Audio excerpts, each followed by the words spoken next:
nation builders. Welcome to the second summer capital of the Philippines. Tagay na! Pag-aralan ng lungsod ng Tagaytay. Tagay na sa Tagaytay.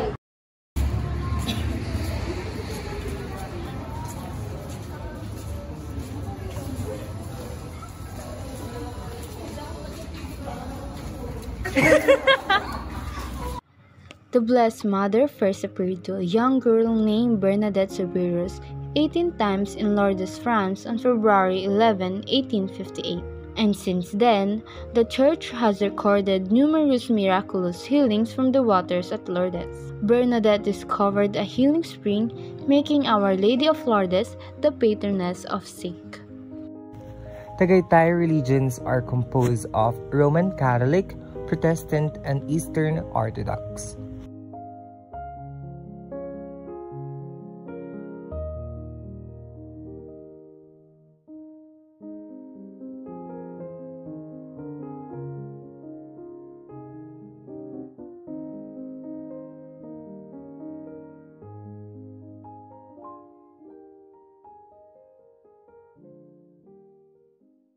Do you know that there are Our Lady of Lourdes parish in the Diocesan Church here in Tagaytay, prominent place of worship dedicated to her?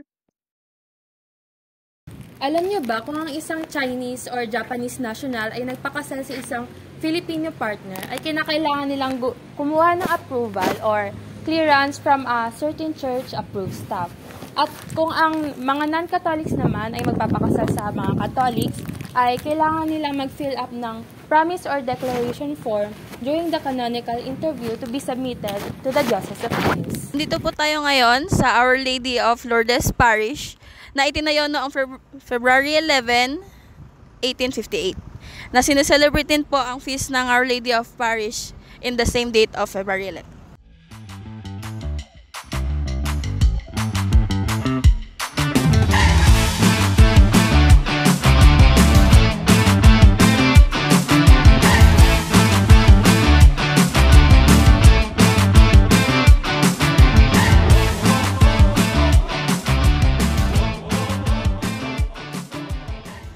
Ika-41 Division Hukbong Katihan ng Pilipinas or USAFE, September 1 to December 25, 1941. Sa pook na ito, nagtipon ang ika-41 Division Hukbong Katihan ng Pilipinas na tinawag sa paglilingkod sa pamamahala ni Brigadier General Vicente P. Lim.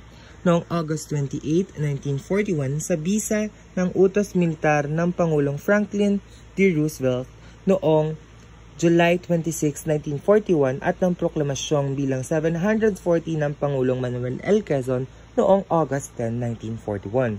Sinanay noong 1937 at 1938 ang mga sundalong panlaan ng divisyon ang bumuo ng ika-4 na puok militar ng Hukbong Katihan ng Pilipinas na may punong himpilan sa Lipa, Batangas.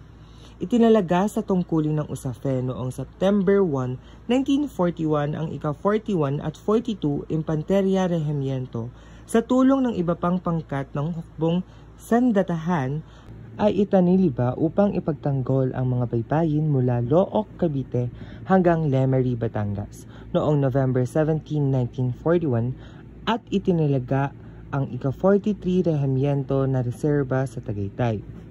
Dahil sa pagsalakay ng hukbong Hapones sa Mauban, Tayabas noong December 22, naging mapanganib ang katayuan ng militar at ang buong pangkat ay inatasang tumungo noong ika-24 and 25 ng December 1941 mula Batangas hanggang sa Bataan upang itindig ang hanay ng depensang Abukay Morong sa Bataan. Ang pangkat ay isa sa mga gumawa ng huling pagtatanggol sa makasaysayang labanan sa Bataan hanggang ika-9 April 1942. The Praying Hands in Tagaytay is a remarkable tourist attraction that stands as a testament to region's artistic spirit and cultural heritage. This impressive structure, which portrays two hands coming together in prayer, is not only visually stunning, but also resonates deeply with visitors seeking a moment of tranquility and reflection.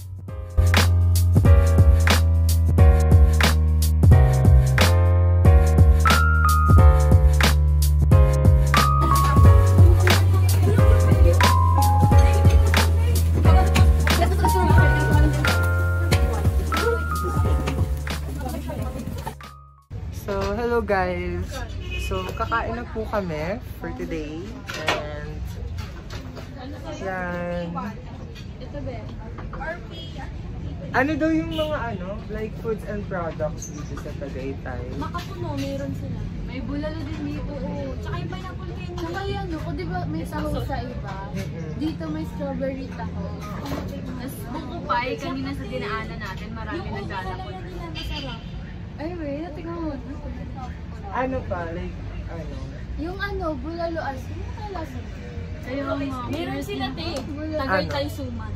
Ay, God. Tagaytay talaga. Saan kaya natin ma-encounter yung mga ganun mamaya? Marami dyan dito. Siguro, dumugin ka ng tao dyan. So, ayun guys. Kakain muna kami. So guys, naka-order na po kami. Magla-lunch ba tayo guys? Yes! So hungry! Finally! Ano ba yung in-order mo? Yung Tawilis, be. Ano ba Try yun, natin be? yung tawilis. Makikita nila. Isda yun, be. Pakita natin later. Tapos, ano pa yung mga like Meron foods? silang yung kesong puti, be.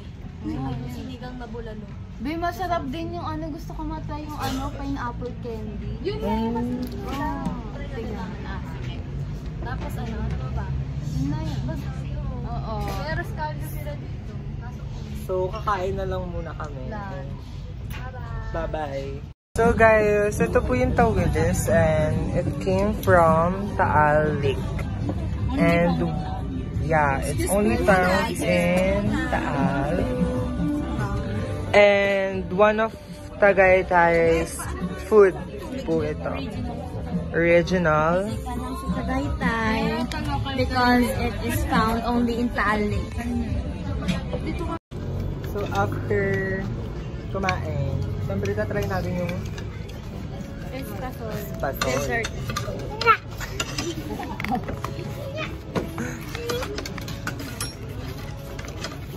So nabili namin siya for ano yun? 100. 100. 4 for 100. Plus Hindi, 5 eh. Plus 1 kasi libre. 4 for 100. Plus 1. For student. For student. Ay, ganito siya. Take it. Explain. Ano lasa? Explain the text. Elaborate. Hop. Explain. Lasang espasol. Hindi, masarap siya guys. Kaya pumunta kayo dito sa Tagaytay para mag-espasol. Ano ka? Ano? Para maano? Nasa Tagaytay kami. Kasi try nyo to. Try nyo to. Tawilis. After nyo magtawilis, mag-espasol kayo. Only... Pantanggal, lansa. Tama. Kasi masarap daw yung tawilis guys. Sabi nila. Hindi ako kumain kasi allergic ako sa mga malalansa. Yes!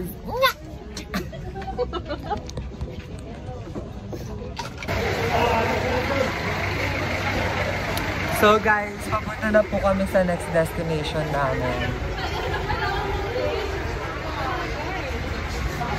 Saan tayo pupunta, be? People's Power. People's Power Revolution. Yung lumak person.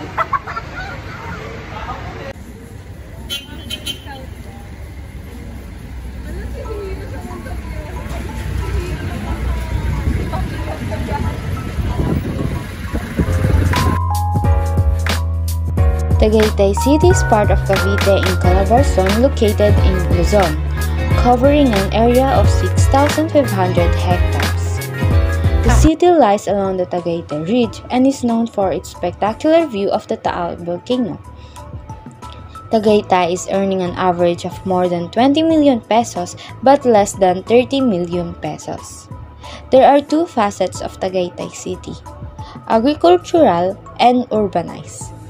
Agriculture remains to be an integral contributor to the city's economy and development. Cavite Province considers Tagaytay as a second-class component city. It is divided into 34 barangays and 213 baranggays. Furthermore, the city's main drivers of economy is agriculture and tourism.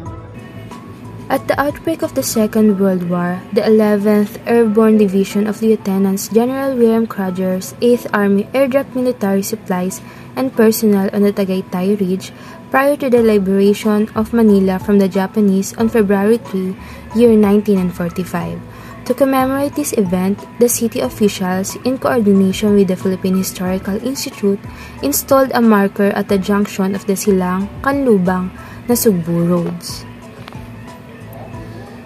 On June 21, 1938, Tagaytay became a chartered city with the passage and signing by the late President Manuel L. Quezon of Commonwealth Act No. 338, a bill authored by Representative Justiniano S. Montano of Cavite. A lot of people in Tagaytay speak Tagalog as their first language, which has a 93.58%, and some people speak Ilocano as their second language, which has the 1.52%, and their third language is Ilocano, which has a 1.28%. The population of Tagaytay City was 85,330 according to 2020 census. This was equivalent to 0.53% of the residents of Calabarzon, or 1.96% of the entire Cavite province. Tagaytay City has a cool climate with an average of 22.7 degrees Celsius and with abundant rainfall and misty conditions, specifically during December, January, and February. Tagaytay has an eye-catching view. And do you know that Taal volcano is the smallest volcano in the world? Dumako naman tayo sa isa sa mga tradisyon dito sa Tagaytay. Kilala dito ang Pilipinyahan Festival, kung saan nagkakaroon ng mga parada na siyang sumisimbolo sa produktong pinya. The city of Tagaytay is known as one of the priority areas for tourism development. Likewise, the city has been identified in the Calabarzon as a tourist center.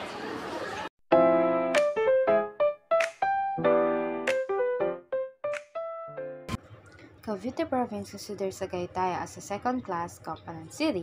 It is divided into 34 barangays and 213 paroks. Furthermore, the city's main drivers of economy is agriculture and tourism. The view of Taal volcano is one of the many reasons that Tagaytay is a popular local destination.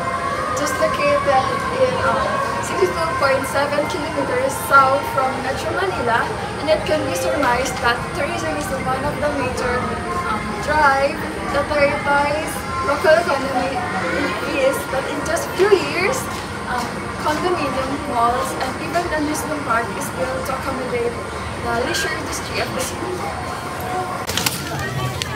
Alam niyo ba guys na bawat barangay dito sa Tagaytay ay may iba't ibang piyesta? Legendarily, the word Tagaytay came from Taga, meaning to cut, and Itay, which means father. A father and a son were said to be on a wild boar chase when the animal they were pursuing suddenly and attacked them. Worried for his father's safety, the son cried out Taga Itay, which means cut him down, father. The son's exhortation and shouts reverberated in the valleys of Ridge and were heard by the residents.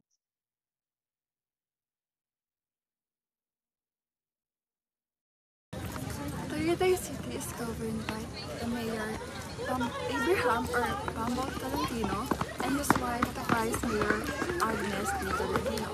And did you know that Tagaytay is a victim of political dynasty? For how many years? And that is all for the city government official of the Tagaytay.